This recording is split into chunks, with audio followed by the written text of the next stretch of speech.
Todo mundo conseguiu aí?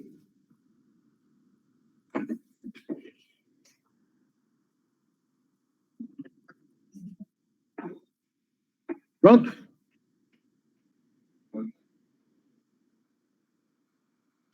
Bora lá, vou compartilhar minha tela aqui enquanto vocês terminam de entrar. Hoje é dia 30 de agosto de 2023, mais uma aula da disciplina de linguagem de programação 1. Hoje nós vamos testar e compilar a atividade 4.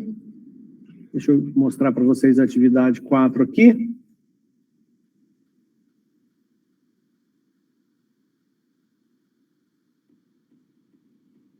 Tá aí, atividade 4. Os assuntos que nós vamos tratar nessa atividade é algumas funções matemáticas. Deixa eu pegar até no tutorial aqui do Java que eu já falei para vocês, que é o que eu uso para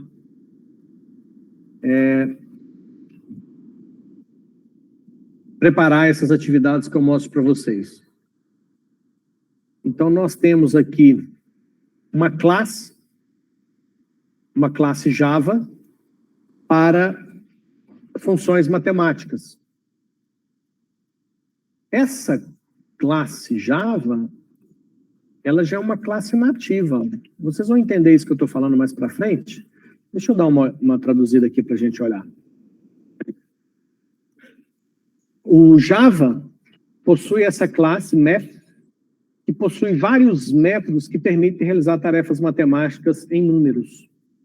Então, aqui tem uma que pega o maior valor entre os números, o menor valor.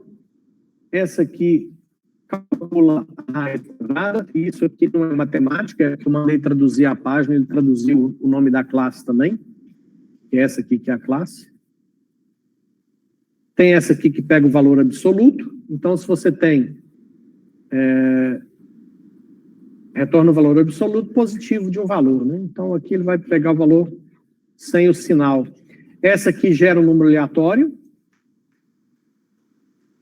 Certo? Então, aqui nesse tutorial tem alguns exemplos de alguns métodos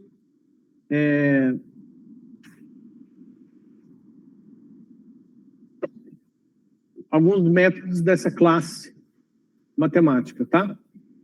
E aí eu preparei alguns exemplos com ela aqui também. Mas além dessa classe que permite usar esses métodos para gerar esses recursos matemáticos na linguagem Java, tem também a questão de booleanos, que está aqui, ó, o próximo assunto. Deixa eu tirar a tradução desse negócio aqui.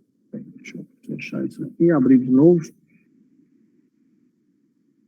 Então, tem os booleanos, o if-else e, por último, o Swift.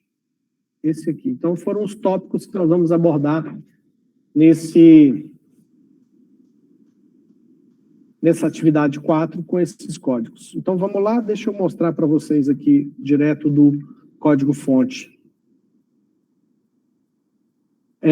Eu falei para vocês que essa classe math aqui, eu posso usar ela de forma nativa. Não sei se nativo é o termo certo a ser usado aqui. Mas vocês estão percebendo que eu fiz o uso dessa classe chamando determinados métodos, ó. Classe.método. Classe.método. Eu fiz isso com vários exemplos aqui dessa classe matemática, sem precisar mandar o meu algoritmo importar essa classe. A gente vai ver esse import lá pela atividade 15, 16, mais ou menos. A gente vai ver como é que faz essa questão de classe, de pacote, e aí vocês vão entender isso que eu estou falando, que eu estou comentando hoje, tá? Então, aqui no primeiro exemplo, eu mando mostrar aqui, eu estou só colocando como item A aqui, para na hora que a gente rodar esse código, deixa eu já tentar rodar isso aqui. Tem aqui o meu prog4, então javac prog4.java para compilar. Compilou Java prog4. Então, olha lá, no A, ele está mostrando 52 e 12. Então, quando eu mando ele pegar o maior entre 52 e 23, ele pega o 52. Na hora que eu mando ele pegar o menor de 12 e 33, ele pega o 12.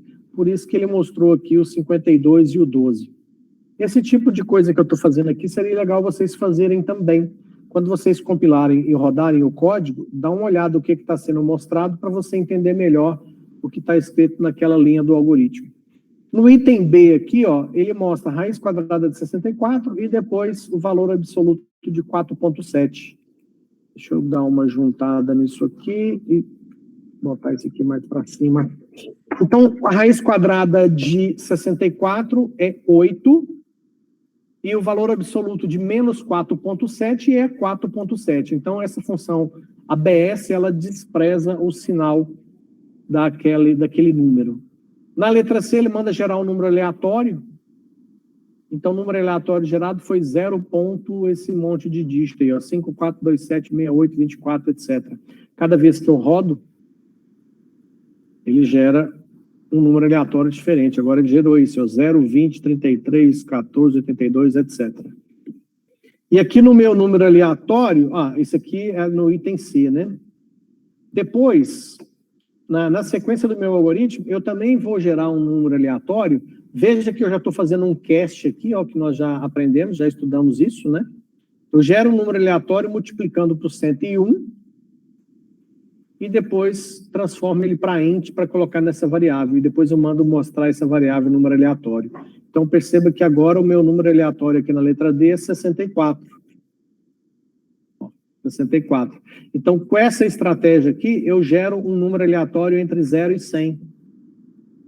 Tá? É uma estratégia para fazer isso. Então, gerei esse número e coloquei aqui. Bom, depois de mostrar para vocês esse exemplo da utilização de métodos dessa classe, são métodos de uma classe que trabalha com funções matemáticas, existem muitas outras, tá? Muitos outros métodos. Basta você consultar a documentação oficial lá do Java, lá no site da Oracle, tá? Bom, agora booleanos. Então, uma variável booleana, lembrando mais uma vez que booleano é um tipo primitivo. Tem aqui a variável sou feio é verdadeiro, gosto de pimenta falso. Então, aqui na letra E e F, eu estou mandando mostrar, ó. Na letra E, eu mostrei verdadeiro, na letra F, eu mostrei falso. E aí depois, eu estou mostrando no item G aqui, ó, o resultado de uma expressão. Número aleatório é menor que 30, vamos ver o que ele deu. No G, ele deu falso. Deu falso porque o número aleatório é 64, ó, 64. Então ele pergunta, número aleatório menor que 30? Falso. Depois ele pergunta, número aleatório maior que 70? Ele também deu falso. Tá? Então, ó, 64 não é menor que 30, e 64 também não é maior que 70. Né? Posso até rodar isso aqui de novo para ver se dá uma situação diferente. Agora ele deu aqui, ó, verdadeiro, porque 15 é menor do que 30. Só que 15 não é maior que 70, então deu falso. Então vejam que eu usei esse número aleatório para uma expressão que o resultado dessa expressão é verdadeiro ou falso. Então, isso são os tipos booleanos que eu tenho aqui, né? Bom, agora nós vamos ver o if-else. Então, o if-else, ele pode ser simples desse jeito aqui, ó. Se uma determinada condição, 20 é maior que 18, verdadeiro. Então, se é verdadeiro, ele vai mostrar essa mensagem aqui. E ele mostrou aqui, ó, 20 maior do que 18. Posso usar o if com else. Botei aqui uma condição. Número aleatório é menor que 50? Ele está falando aqui, ó. Mostrou a letra I. Número aleatório menor que 50. Então, consequentemente, ele não mostrou na letra I falando que é maior ou igual a 50. Percebe? A letra I, ela pode ter duas informações diferentes. Se o número aleatório é menor que 50, ele mostra número aleatório menor que 50. Foi o caso. Caso contrário, ele vai mostrar uma mensagem diferente, falando que é maior ou igual a 50. Aí, nós temos uma outra forma de montar o if-else, que é faz a condição if e coloca else if. Else if, else if e um else. Aqui é tudo opcional, né? é uma outra estrutura possível de se montar. Então, o que nós temos como resultado? A letra J. A letra J, ele mostrou o seguinte, número aleatório menor que 20. Então, ele já entrou nessa primeira situação aqui, ó.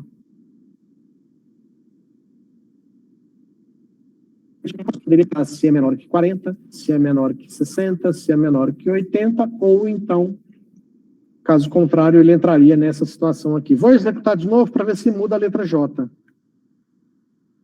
Vamos ver, letra J, agora ele entrou número aleatório menor que 80, porque o número aleatório agora é 79. Então, ele entrou aqui nessa condição aqui, ó. Ok?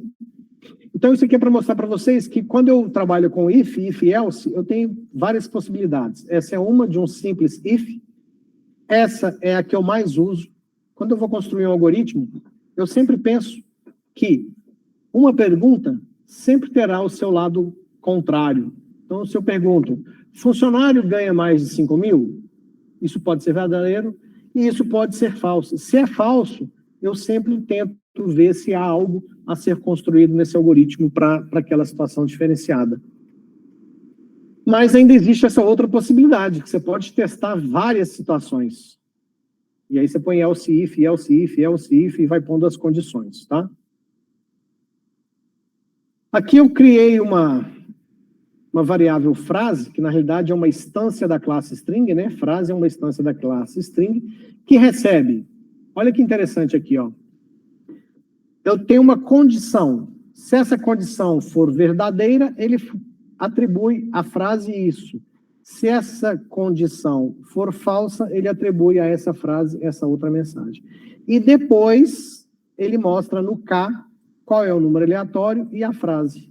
Então, vamos ver o que ele está mostrando aqui no K. K é aqui, ó. Ele mostrou 79 e a parte da frase maior que 49. Então, o que acontece? Se o número aleatório é 79, 79 é menor que 50? Falso. Se é falso, ele faz isso aqui. Se fosse verdadeiro, ele faria isso aqui. Deixa eu tentar executar de novo, porque ele pegou aqui o 79 maior que 49. Deixa eu ver se ele dá uma situação diferente. Maior que 49 de novo. Maior que 49 de novo. Menor que 50. Agora veja aqui na letra K, que como o número aleatório gerado foi o 22, ele entrou aqui, ó, menor que 50, porque essa sentença aqui foi verdadeira.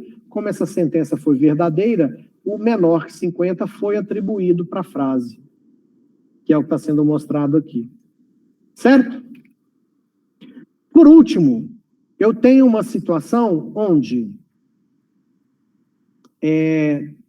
aqui eu estou usando novamente a variável número aleatório, só que agora eu estou gerando um número aleatório de 0 a 7, fazendo a multiplicação do número aleatório gerado, multiplicando por 7, convertendo para inteiro.